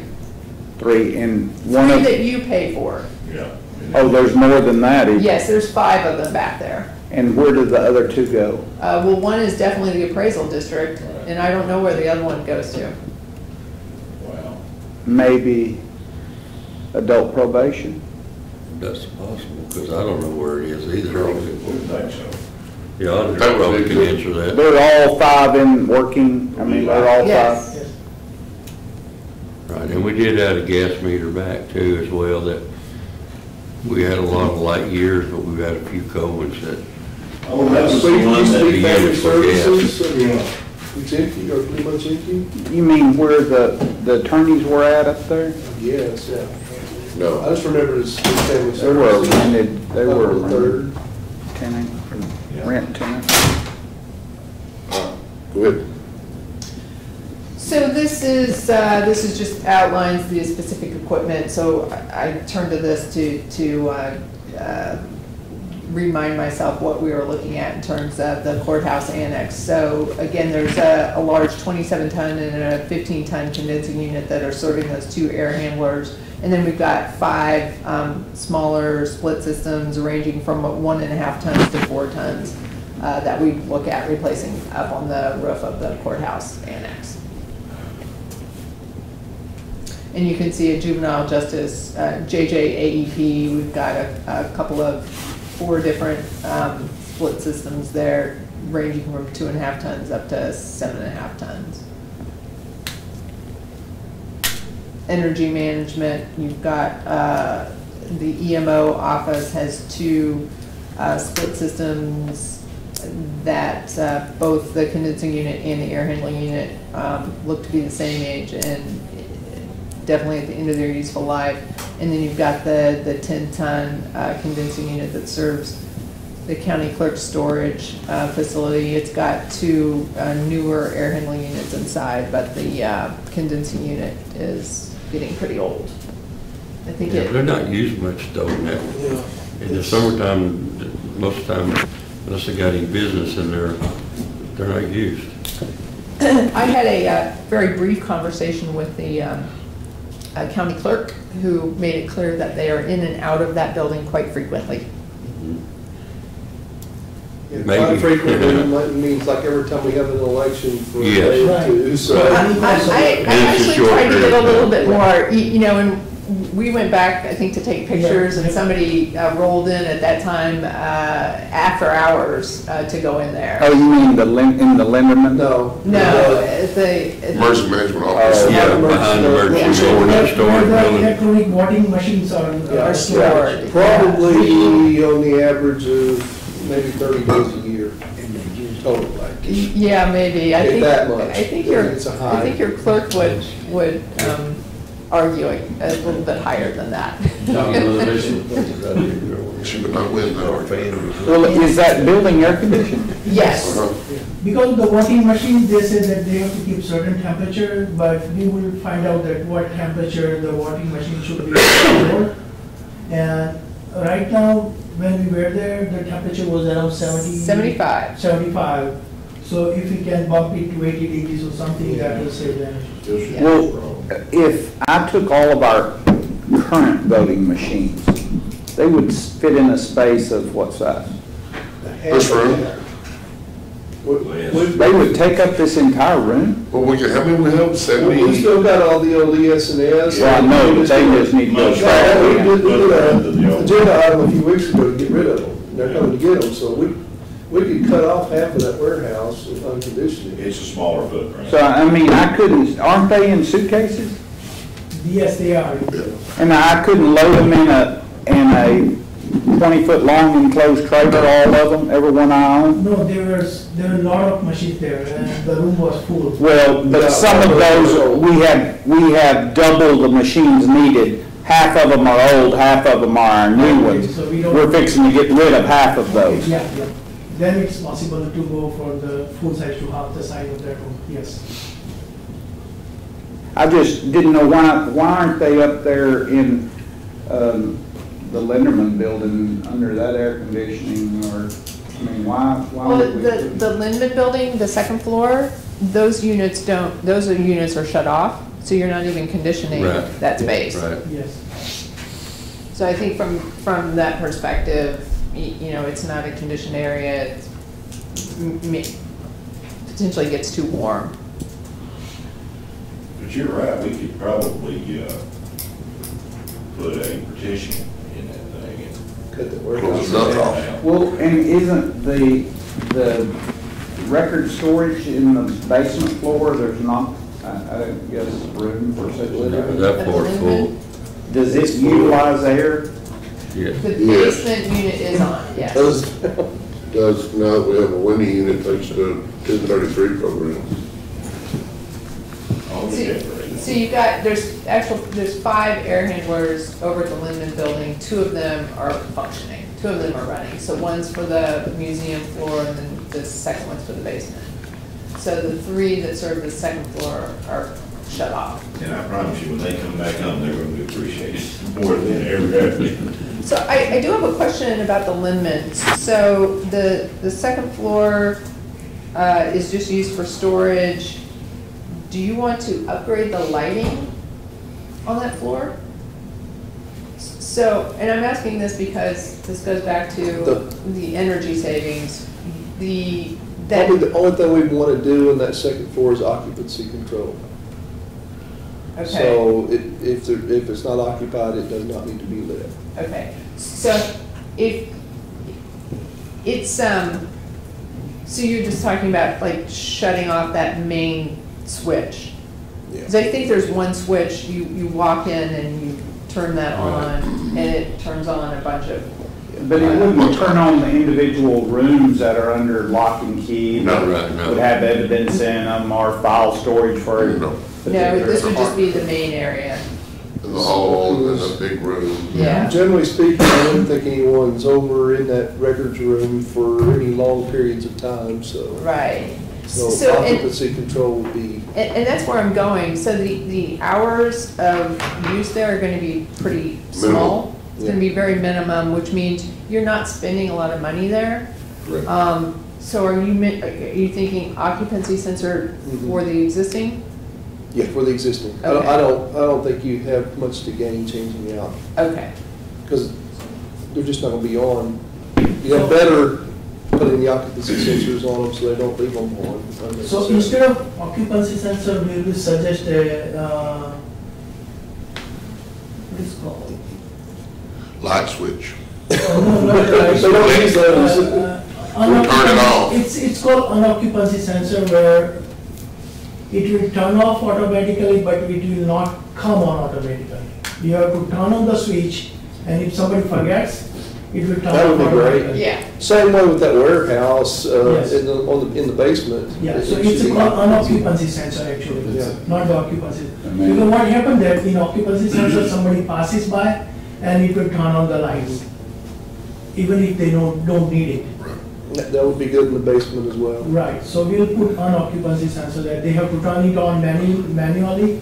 If they will forget to turn on, it will turn It's on. like a automatically. 2-hour timer or an hour timer, however you want to set the time.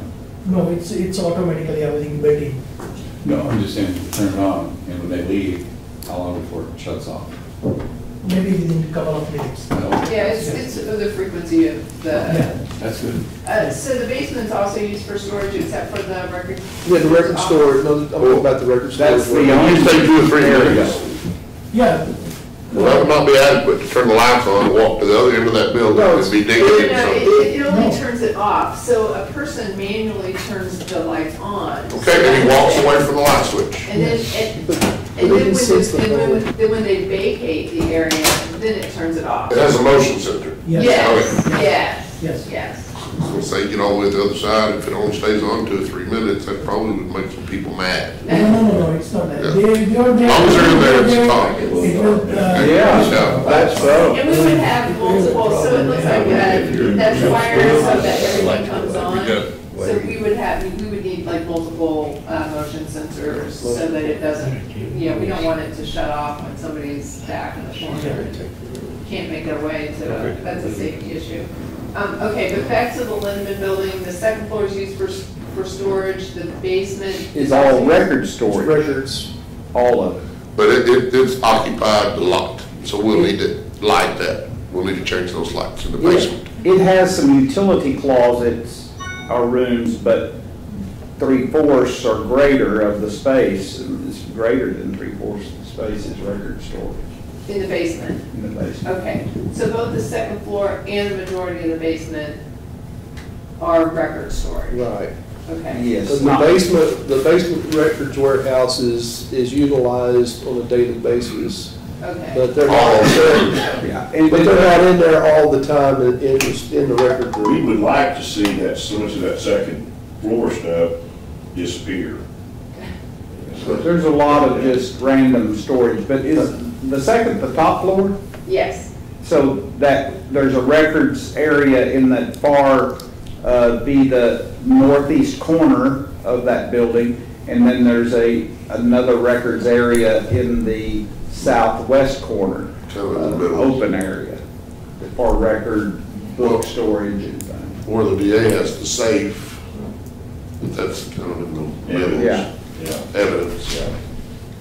That doesn't need to be done. But there are lots of other smaller departments that utilize a room for Right. whatever reason, they shelf and put storage things up, or locked storage up on the second. locked storages. Okay, so back to okay, so we won't upgrade the lighting on the second floor. We'll Right. just put in the occupancy, the motion sensors to shut the lights off.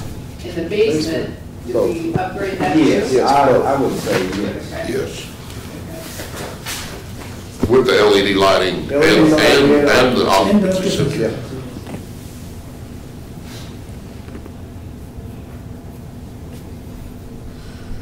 Now, if the light does go off, can you wave your arms and it come back on? You just like in meeting No, in you the have, office. if it is unoccupancy sensor, then you have to turn it on manually.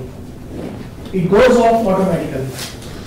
But don't put that in the basement, Okay. because if they're back in their back pulling files and it goes off, it's dark in the basement. No, but. So you get it where a motion sensor can turn it back Motion on. sensors everywhere, Yeah. so that it will not go dark. As long as they're back there moving around.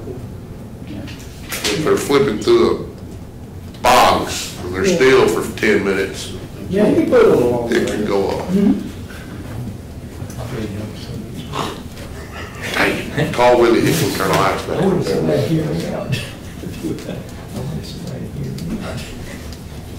Thank you, Bob. Thank you. Be like me in my office, about every 10 minutes, I'm flapping like a bird. Somebody walks by at the wrong time, it's still around, be pretty, but anyway.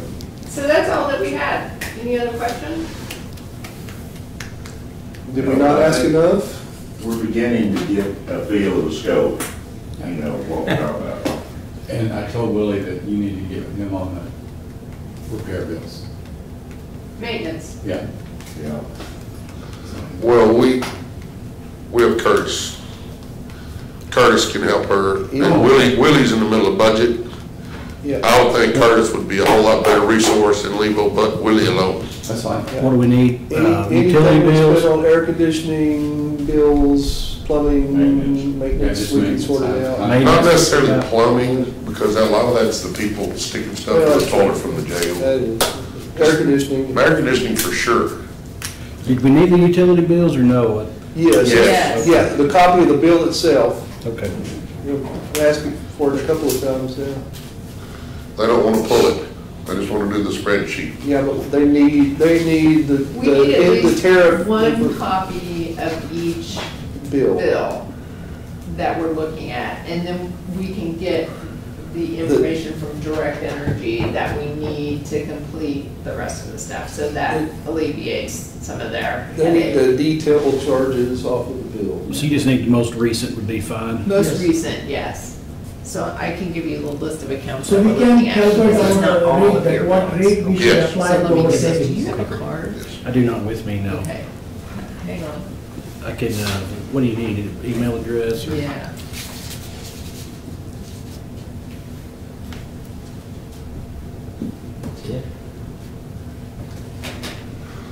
Changing out those big lights in shop 2.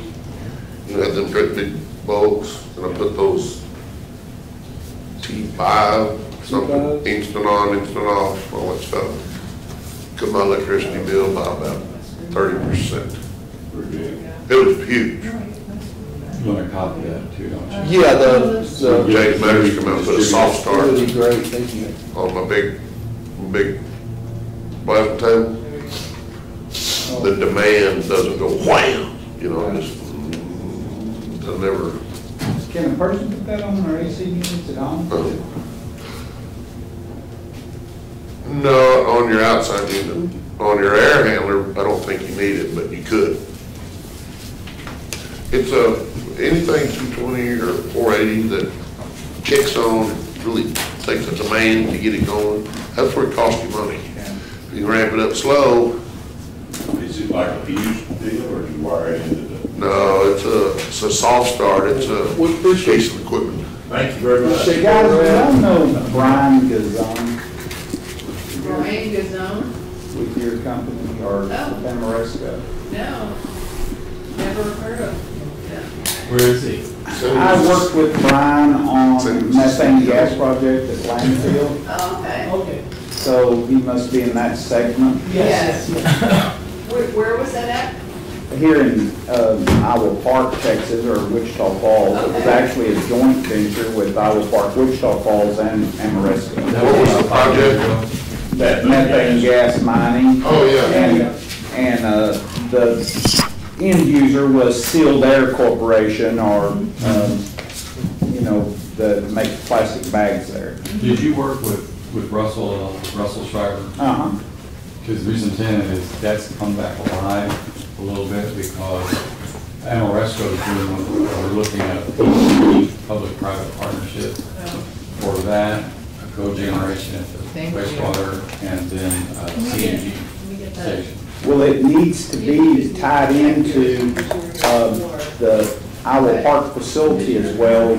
As the crow flies, they're in a direct line about 4 miles apart. Right. So there's, the Wichita River separates them, but they're in close proximity where a person could benefit from that, all of that gas. Yeah, we're getting both, I'd like to talk to you about it. Because, you know, to the south is Wichita Falls landfill, Wichita River, Iowa Park landfill, both same volumes of trash taken at both landfills, basically the same.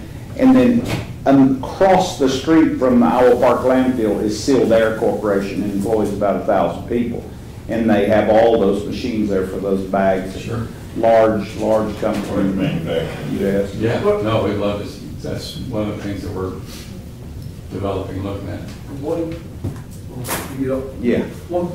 the potential for solar We talked about that. Mhm. Have we looked at that any further? Actually, to answer yes, I've got a meeting on another project, and that was gonna be the part of the deal. We were talking about how to just check out, you get the parking lots dimensions, yeah. I wasn't looking at So we still have potential. Oh, yeah. To do Yes. that. And Invesco does it with triple P, right? No,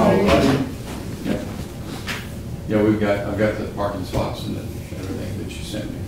So what we're talking about here is covering the parking lot at LEC with solar panels and powering the building Yeah, we can do it. as a separate project outside the LEC. Do you mean you can produce enough electricity from those solar panels to power that facility? And potentially sell Yeah. electricity. We can down make the it as road. big as you want. Well, the parking lot's only so big, Randy. No, I understand it, but we just did that Minneapolis, St. Paul, we did a $22 million project, nothing but carports on the garage. Solar, and it's powering that.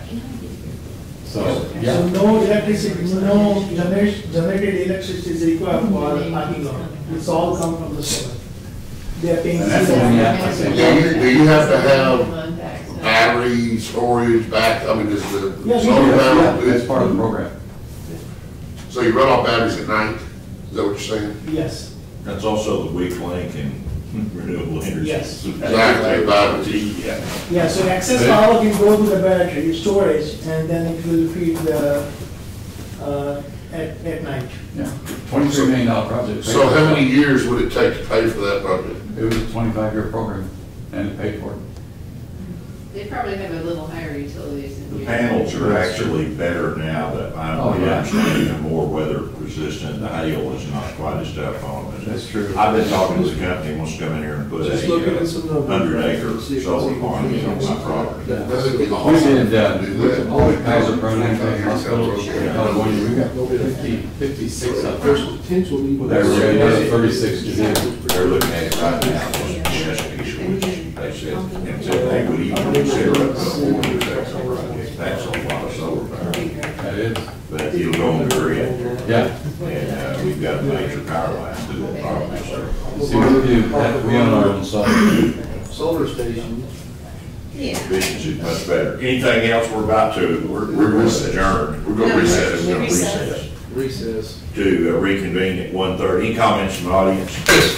Joel, Joel, say- Oh, man, you just had to ask.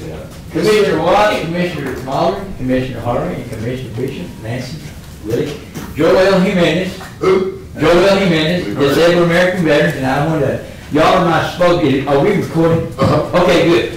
Somebody said he was out, but anyway, I want to just commend, y'all, the commissioners, especially Commissioner Bishop, for the Wichita County, they can hear me, honey, I guarantee you, for the great memorial we had to honor our dead.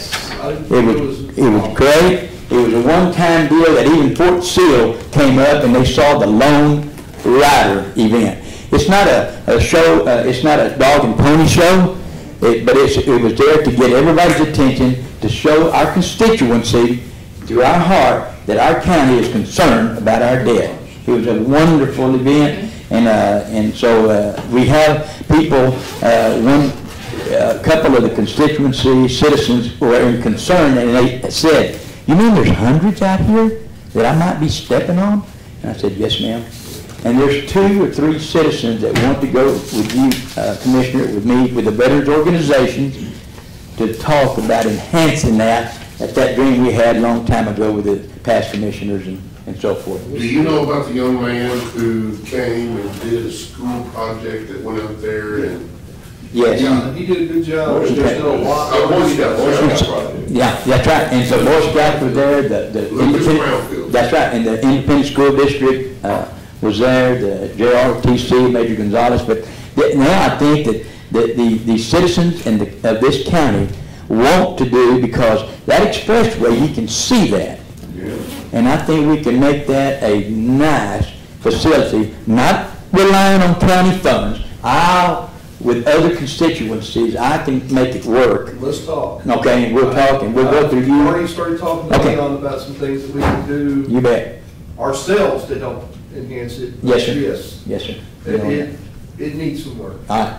Well, Joel, at the same time in Burnett, Texas, we were having our own ceremony. That was wonderful. And it was really good. It was. Absolutely. And I think, We are working on trying to get our young people involved. and do you see, Mark, what you saw out there? It was the young ROTC, the young people that we would educate them on how to honor the right way.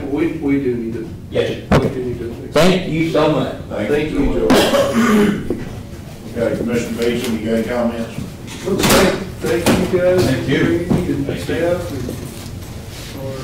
and appreciate the work you've done. Very much, very good. Interesting. Looking forward to seeing what the final project will entail. I know we're excited about it. Excited to get some things taken care of around here that need to be done. So. Yeah, actually, I recall now, we had a schedule, but I think we passed over the schedule slide, the review of the schedule. So we've got a 60% workshop and then a 90%. Our schedule is probably going to slip a little bit for that 60%. We probably want to get a little bit farther down the road before we What have benefit do you have by doing the 60%? So it's a little bit more information. It actually covers our measurement verification program so that you know how we measure and verify the savings. Will there be any decisions made at the 60%? We will present, typically we present our recommendations for how we, because there's different options of how you can measure and verify. There's 4 different options. And we will present to you our recommendations for how the project, what we think would be the most cost-effective option for measuring and verifying. And so a decision would be, yeah, that works for us. And at the 90%, you will be presented with all the cost and savings and everything, and then we need your input at which path you want to follow. We present with a couple of options, savings, cost, etc. And then we need your input on that. And also, yeah, exactly, and also at that 60%, we may come back and revisit the utilities based on the information that we get, if we need to revisit any of that, but that's gonna be, you know, it's not gonna be a whole lot different from what you saw today. So it's mostly to educate you on the M&B process. And we can also do it, if you don't want to do it in commissioners, we can do it at any time during the week, and Mark and whoever can do that, and then bring it to you guys. A summary, if you'd rather do it that way. I think a summary would be probably okay at 60%, but I think it would need to come back to court at 90. Oh, yeah, 90 is there, because it's everything, and you guys say, we want this, this, this, and this, and then we put all the contracts together. Commissioner Harvey. I'd like to remind everybody that we will be supporting our local foster children this Saturday at Lucy Park. We've got jump houses and all kinds of things. The Redneck Culinary Academy is going to come out and cook and feed for about 200, 250 people. And it will be the last Saturday that my foster child will be a foster child. That's right. That's right. Commissioner Beecham will become a dad again. Yeah. Which is Wait for very tomorrow. exciting. Very good. That's all good. What else? We do have something else coming up. What is it? My phone's in there. We gotta be back in here at 1:30. Yeah. Commissioner Watts? Nothing. If not, we are going to recess until 1:30, and we'll be back to discuss healthcare and budget. We are recessed at 11:58.